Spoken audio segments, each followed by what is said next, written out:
12 ವರ್ಷದಲ್ಲಿ ಅವರು ಮಾಡಿರೋ ಭಾಳ ಸಾಧನೆಗಳ ಪಟ್ಟಿ ಇದೆ. ಇಟಲಿಗೆ ಹೋಗಿ ಮೆಲೋನಿಗೆ ಮೆಲೋಡಿ ಚಾಕ್ಲೇಟ್ ಕೊಟ್ಟರು, ಅದು ಅವರ ಮೊದಲ ಸಾಧನೆ. ಇಲ್ಲಿಂದ ಪಾರ್ಲೆ ಕಂಪನಿ ಮೆಲೋಡಿ ಚಾಕ್ಲೇಟ್ ತೊಗೊಂಡೋಗಿ ಇಟಲಿ ಪ್ರೈಮ್ ಮಿನಿಸ್ಟರ್ ಕೊಟ್ಟಂಥ ಮೆಲೋಡಿ ಕೊಟ್ಟಂಥ ಕಿಲಾಡಿಗೆ 12 ವರ್ಷದ ಶುಭಾಶಯಗಳು.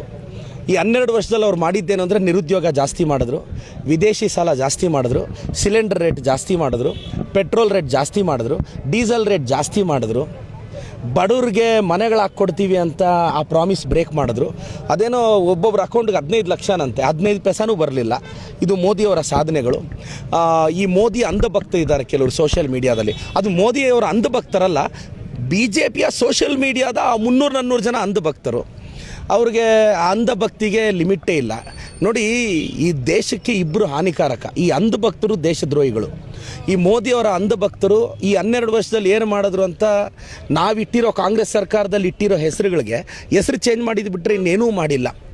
ಮೋದಿಯವರು ಅದೇನೋ 400 ಪಾರ್ ಅಂದರು, 300 ಪಾರು ಆಗಲಿಲ್ಲ. ಸೊ ಮೋದಿಯವ್ರಿಗೆ ಇನ್ನೊಂದು 3 ವರ್ಷ ಇರ್ತಾರೇನೋ ಪ್ರೈಮ್ ಮಿನಿಸ್ಟರ್ ಆಗಿ, ಅದು ಗೊತ್ತಿಲ್ಲ.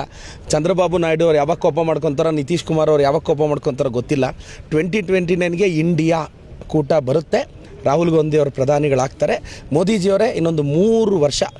ಪಾಪ ಎಲ್ಲೋದ್ರೂ ಮೋದಿ ಮೋದಿ ಅಂತಲೂ ಕೂಗೋರಿಲ್ಲ. ಮೊದಲಾದರೆ ನೋಡಿ, ಕರ್ನಾಟಕದಲ್ಲೇ ನನ್ನ ಮಾಧ್ಯಮಗಳಲ್ಲಿ ನೋಡ್ತಿದ್ದೆ, ಅವ್ರು ಬಂದರೆ ಏನು ಹೈಪು. ಇವಾಗ ಮೋದಿಯವ್ರು ಯಾವಾಗ ಬಂದರು, ಯಾವಾಗ ಹೋದ್ರು, ಯಾರಿಗೂ ಗೊತ್ತಾಗಲ್ಲ. ನೀವು ಕವರೇಜ್ ಕೊಡೋದು ನಿಲ್ಲಿಸ್ಬಿಟ್ಟಿದ್ದೀರಾ. ಕವರೇಜ್ ಕೊಡಬೇಕು ಅಂದರೆ ಡೆವಲಪ್ ಆಗಿರಬೇಕಲ್ಲ.